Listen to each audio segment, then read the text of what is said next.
जिसकी स्टार्टिंग में ही हमें दिखाया जाता है कि लूफी होता है वह पेरिस्पेरो के उस अटैक को एक ही बार में डिस्ट्रॉय कर देता है। लेकिन यहाँ पर जो मुसीबत थी वह खत्म नहीं हुई थी, क्योंकि लूफी ने जैसे ही उस अटैक को डिस्ट्रॉय कर दिया उसके सामने और कोई नहीं बल्कि काटाकुरी खड़ा था और उसे मालूम था कि वह उसके साथ फाइट जरूर करेगा। और काटाकुरी होता है वह अभी तक एकदम चिल बैठा था, लेकिन जैसे ही वह लूफी को देखता है अपने जितने भी अटैक होते हैं उन्हें स्टार्ट कर देता है। और इन दोनों का जो क्लैश है वह ऑलरेडी स्टार्ट हो चुका है और लूफी है वह काटाकुरी से अब अपनी फाइट जारी रखेगा। और दूसरी तरफ पेड्रो था, वह सब कुछ देख रहा था और वह तुरंत ही याद करता है कि मास्टर कैट वाइपर थे, उसने कहा था कि लूफी है वह इस न्यू वर्ल्ड में नया डॉन लाएगा। मतलब कि यहाँ पर जो नया पायरेट एरा है उसे कंट्रोल करने वाला और इसकी नई दिशाएं बदलने वाला और कोई नहीं बल्कि लूफी और उसका क्रू होगा। और तभी वह समझ जाता है कि यहाँ पर उसे क्या करना है। और उसने ऑलरेडी लूफी के अंदर देख लिया था कि उसके अंदर और किसी के नहीं बल्कि गोल्ड डी रॉजर की विल थी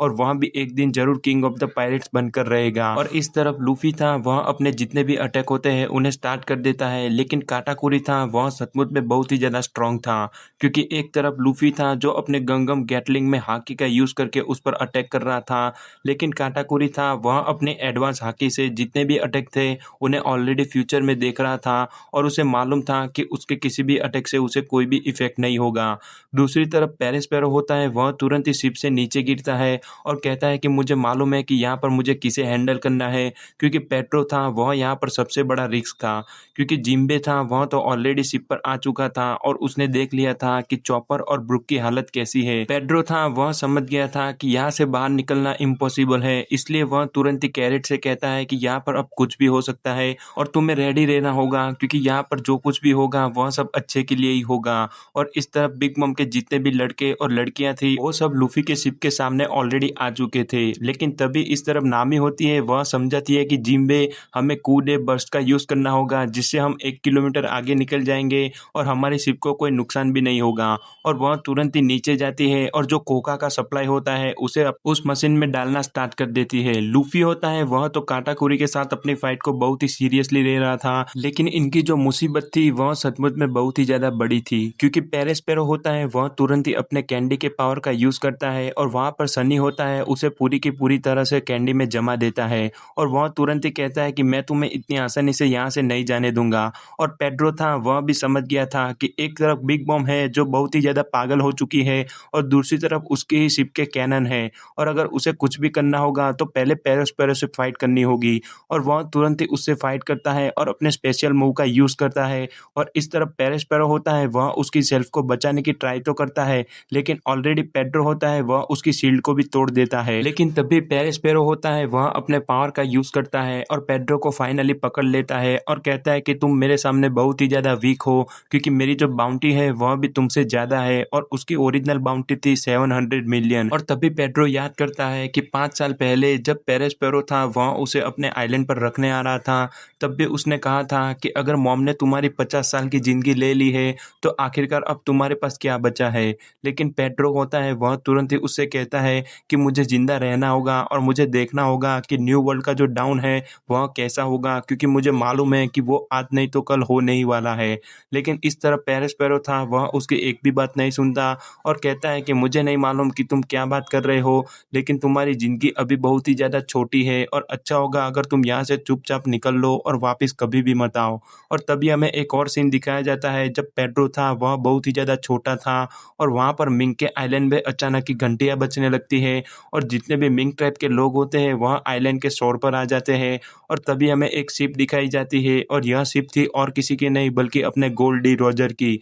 जी हाँ दोस्तों, यह सीन है 20 साल पहले का, जब हमें दिखाया जाता है कि गोल्ड डी रॉजर था वह पायरेट किंग बन चुका था और उसका स्वागत करने के लिए मिंग ट्राइब के जितने भी लोग थे वह आइलैंड पर आ चुके थे। और यही था उसका one of the most iconic scene, क्योंकि पेड्रो था वह भी गोल्ड डी रॉजर की तरह बनना चाहता था और वह तुरंत ही कहता है कि रॉजर मैं भी तुम्हारे साथ एडवेंचर पर आना चाहता हूँ, इसलिए तुम मुझे अपने साथ ले चलो। लेकिन इस तरफ रॉजर था वह तुरंत ही कहता है कि पेड्रो मुझे मालूम है कि तुम पायरेट बनना चाहते हो, लेकिन तुम्हारा भी टर्न आएगा और उस दिन तुम्हें साबित करना होगा कि आखिरकार तुम्हारी वर्थ क्या है। और इतना ही सुनकर इस तरफ पेड्रो था वह बहुत ही ज्यादा शॉक हो जाता है, क्योंकि रॉजर था उसने उसे कह दिया था। और उसके बाद पेड्रो था उसने तो ट्रेनिंग करना स्टार्ट कर लिया, पर तभी हमें दिखाई जाती है वांडा जो भी बहुत ज्यादा छोटी थी और वह तुरंत ही पेड्रो के पास आती है और रोने लगती है और वो तुरंत ही कहती है कि गोल्डी रॉजर है उसका एग्जीक्यूशन हो चुका है और मरीन ने उसे मार डाला है। लेकिन इस तरफ पेड्रो था वह इस न्यूज़ के लिए रेडी नहीं था और वह समझ नहीं पाया कि आखिरकार रॉजर था वह उससे कहना क्या चाहता था और उसने कहा था कि मेरी भी बारी आएगी, लेकिन वह तो उसकी बारी के पहले ही मर चुका था।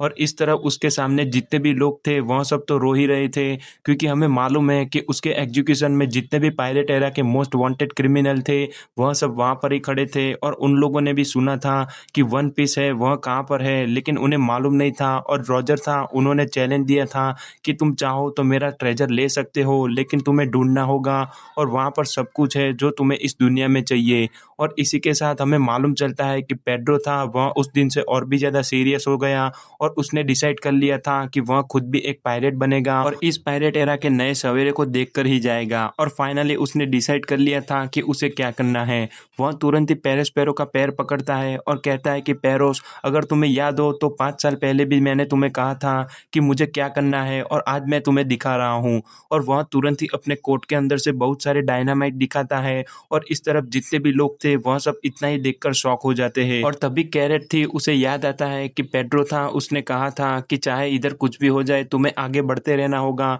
क्योंकि यहाँ पर लूफी है, मुझे मालूम है कि वही है जो इस पायरेट एरा में नया डाउन लाएगा। और वह तुरंत ही जितने भी डायनामाइट होते हैं उन्हें जला देता है। और काटाकुरी था वह अभी भी लूफी की शिप पर ही था और इस तरफ ब्रुक और चॉपर यह दोनों कैंडी में से वापस अपने ह्यूमन फॉर्म में टर्न हो चुके थे। लेकिन यहाँ पर जो ब्लास्ट था वह सचमुच में बहुत ही ज़्यादा सैड था, क्योंकि एक तरफ अपनी कैरेट थी जो रो रो कर भर चुकी थी क्योंकि उसका मास्टर पेड्रो अब इस दुनिया में नहीं रहा, और दूसरी तरफ बिग मॉम थी जिसका खौफ इतना बड़ा था कि यहाँ से वो नहीं निकले तो जितने भी लोग हैं वह सब भी मर जाएंगे। और फाइनली वो लोग डिसाइड करते हैं कि हमें यहाँ से निकलना होगा, लेकिन कैरेट थी वह इमोशनली इतना ज़्यादा गुस्सा हो जाती है कि तुरंत ही काटाकुरी पर हमला करना स्टार्ट कर देती है। लेकिन तभी हमें मालूम चलता है कि काटाकुरी था वह बहुत ही ज़्यादा स्ट्रांग था और इस तरफ कैरेट होती है वह तुरंत ही अपना पास्ट याद करती है और जहाँ पर सिसिलियन था वह उसे सिखा रहा था कि तलवारबाजी कैसे करते हैं। लेकिन कैरेट थी वह तलवारबाजी में बहुत ही ज़्यादा वीक थी और उसे मालूम भी नहीं था कि उसका यूज़ कैसे करते हैं।